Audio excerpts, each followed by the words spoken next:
Au jour d'aujourd'hui, c'est vrai que ça a été compliqué, c'est vrai que j'ai pleuré, c'est vrai que c'est dur, mais au jour d'aujourd'hui, j'ai cette assurance que je ne suis pas seule en fait et que le chemin que je poursuis, je ne le poursuis pas seule. Il y a des gens, leur vie se sont littéralement arrêtées en fait. Il y a des gens qui ont perdu père, mère. Je me dis non mais, enfin, Seigneur, merci. Merci. Ça n'a pas été facile, mais merci parce que tu as été avec moi. C'est ça. Et c'est vraiment ça, en fait. C'est ce qui fait la différence. Parce que lorsqu'on a Dieu dans notre vie, ben, on arrive à surmonter les épreuves. Clairement.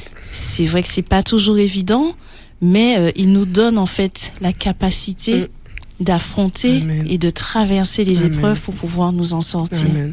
Mais je crois aussi qu'il faut être, c'est ce que je répète quand je parle de Dieu, c'est que il faut aussi être sincère en fait avec Dieu. Il faut avoir le cœur. En fait, moi j'ai toujours dit à Dieu, en vérité, tu sondes les cœurs et les reins. Qu'est-ce que je peux te cacher?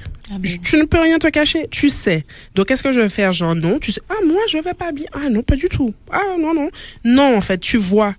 Donc en fait, j'ai toujours été transparente avec Dieu. Je n'avais pas d'autre choix en vérité. C'est ce qu'il attend de nous. Et je crois que cette transparence-là a fait que il a pu en fait agir tout simplement dans ma vie parce que je lui disais les choses telles que non Seigneur, là aujourd'hui j'ai pas envie de te parler, je suis fâchée. Je suis fâchée. Je suis fâchée Seigneur. Là ben non. Je vais faire mes affaires et je lui disais clairement les choses et j'ai vraiment tous les temps où j'ai aussi un peu rétrogradé et dans tout ce temps de rétrogradage tout ce temps de Seigneur je risque pas pardon tout ce temps de rétrogradage je parlais à Dieu en fait je parlais à Dieu, j'allais en boîte, je pétais mes bombes mais je parlais à Dieu en fait, c'était vraiment enfin excuse-moi d'être cru mais je parlais à Dieu, enfin il continuait. Alors je n'ai pas dit, il disait amen à ce que je faisais, mais c'était vraiment comme, en vérité, un père, un parent, quand je suis pas encore maman, mais je présume que ça se passe comme ça, tu me diras, quand ton enfant, tu lui as dit non, il a décidé de faire le truc, bon, qu'est-ce que tu peux lui dire? Tu la laisses faire, mais tu es là, tu regardes, tu surveilles, tu machin, et en fait, je pense que Dieu faisait pareil, et j'ai vraiment eu cette conscience que Dieu avait toujours été là, qu'il serait toujours là, quand bien même je faisais ma petite vie, mais il était toujours là et vraiment même et quand j'y allais je dis je suis fâchée là, je vis ma vie mais toujours avec mais en fait je t'aime Seigneur. Voilà, je t'aime. l'enfant qui revient à son papa, c'est ça. Mais c'est ce qu'il attend aussi de nous, de toute façon. Parce que effectivement, on peut tomber, on peut chuter et tout, mais c'est vrai que voilà, ses bras sont toujours grands ouverts pour nous accueillir. Quelle grâce. Et c'est ça justement, il nous dit mais venez à moi tel que vous êtes en fait. Donc c'est vrai que tu parlais de transparence tout à l'heure, de sincérité de cœur, et c'est vrai que voilà, le Seigneur de toute façon, comme tu dis, il voit tout, il entend tout, il sait toutes choses. Donc il n'y a pas de raison pour que nous-mêmes, en fait, on cherche à cacher. Alors, avec les gens, à la limite, mais avec Dieu. Voilà, c'est ça. On n'a pas, voilà. Il y a pas, et puis, je pense que ça va beaucoup plus vite quand les choses sont, enfin, quand tu dis les choses, en fait. Ça va beaucoup plus vite que, tu vas bien. Ah ben, ok, si tu vas bien. C'est ça, de faire semblant. C'est ça. Gloire à Dieu. Mais c'est vraiment une grâce en fait. Amen. C'est vraiment une grâce que le Seigneur t'a fait. Et je bénis Dieu pour ta vie parce que c'est vrai que tu aurais pu rester dans cet état de rébellion.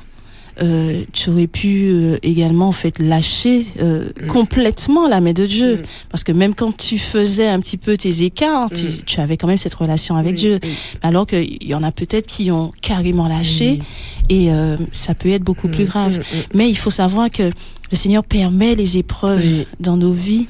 Il permet des fois qu'on tombe vraiment au plus bas, clairement, pour qu'on puisse se dire mais voilà, j'ai compris. Là, je peux rien faire sans toi, Seigneur. Il faut que tu agisses, il faut que tu reviennes, il faut que tu interviennes dans ma vie parce que je reconnais. C'est ça, je reconnais, Seigneur, que c'est toi qui peux tout. Je reconnais que je n'ai pas la capacité. Je reconnais que je prétends avoir une force, mais au final, je ne suis rien, Seigneur. Donc voilà, c'est vraiment cette condition, cet état, en fait, qu'il attend de nous, qu'on puisse revenir à lui, peu importe ce qu'on traverse, peu importe ce qu'on a entendu, peu importe, mais en fait, il attend ça. qu'on Amen. revienne, Amen. qu'on revienne. Amen. Moi, j'avoue que je ne sais pas comment on peut être en colère contre Dieu, on peut ne pas comprendre des choses, mais quand on a vraiment goûté, voyez, sentez, goûtez combien l'Éternel est bon. Je crois qu'il n'est pas possible, en fait, de laisser Dieu, parce que Dieu est tellement bon. Même quand il ne nous donne pas ce dont on a envie, en fait, même si on n'a pas ce qu'on veut, tout simplement, ni ce dont on a besoin, en fait, on a quand même cette assurance en Christ que moi, je me dis, quand je vis certains défis dans ma vie, je me dis, mais Seigneur, si je ne t'avais pas, mais comment je vais faire? Mais comment j'aurais fait? Comment j'aurais fait? Et pourtant, non, c'est pas possible, en fait, de connaître Dieu, de connaître Dieu et de le laisser. Alors, on peut être fâché, hein, encore une fois, on peut être fâché, on peut ne pas comprendre, on peut lui poser des questions, et d'ailleurs, il attend, hein, qu'on lui pose des questions pour nous répondre, parce que, voilà, en fait, moi, je l'ai pris vraiment, et je crois que, en fait, ça a été facile parce que je n'avais plus de papa. Donc, ça a été facile de l'identifier comme papa. Amen. Donc, au final, tu as fait de lui un refuge. Le Seigneur, en fait, il fait rien. Il y a rien qui soit fait au hasard. Et je crois qu'il a bien fait les choses. Amen. Il a bien fait les choses. Je disais ça hier en prière avec les jeunes. Et à un moment, j'avais une pensée. Ça fait quelques années déjà, et je me disais, mais en fait, quand je regarde ma vie, je regarde ma vie, mon passé et tout ça, je disais, mais Seigneur, en fait, l'ennemi, en prenant mon père, en fait, il pensait me détruire, parce qu'en vérité, ça aurait pu me détruire, en fait, et j'aurais pu vraiment tomber au fond du trou et tomber dans une sale vie, vraiment.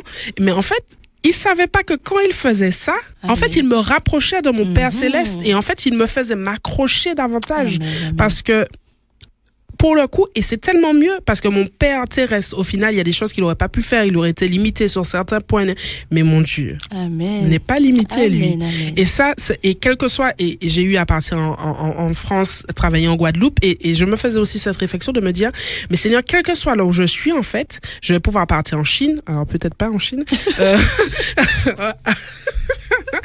je vais pouvoir partir, aller alors en Russie, peut-être pas non plus, bref, de très loin, très loin, mais en vérité, tu seras toujours là. Mais quelle grâce, en fait. Mais ça, c'est merveilleux de se dire que on a notre meilleur ami tout le temps. On est couché dans notre lit, on est sous le pont, il est là avec nous. Mais ça, c'est merveilleux. Amen. Ça, c'est merveilleux. Amen. C'est vraiment une grâce. Alléluia, alléluia, gloire à Dieu. C'est vraiment une grâce. Amen. Est-ce que ton opinion, donc c'est vrai que tu nous as parlé de la fidélité de Dieu, mais j'ai envie de te demander la fidélité à Dieu pour toi. La fidélité à Dieu. À Dieu. La fidélité à Dieu, mais en fait, je crois que c'est dans la sincérité de cœur, justement, c'est dans la transparence, parce que je n'ai pas été fidèle, pour parler du coup de moi, je n'ai pas été fidèle dans ma relation avec Dieu, parce qu'il y a des jours où j'avais pas dû parler, il y a des jours où j'avais pas envie de le calculer, il y a des jours où j'avais pas envie qu'il me calcule, mais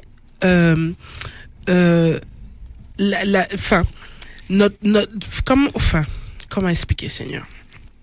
La fidélité à Dieu, en fait, pour moi, se résume dans la transparence qu'on peut avoir dans nos échanges avec lui, dans notre relation avec lui. L'engagement. C'est ça. Ouais. Dans notre volonté de lui plaire, Amen. De vouloir Amen. En fait de vouloir réjouir son cœur.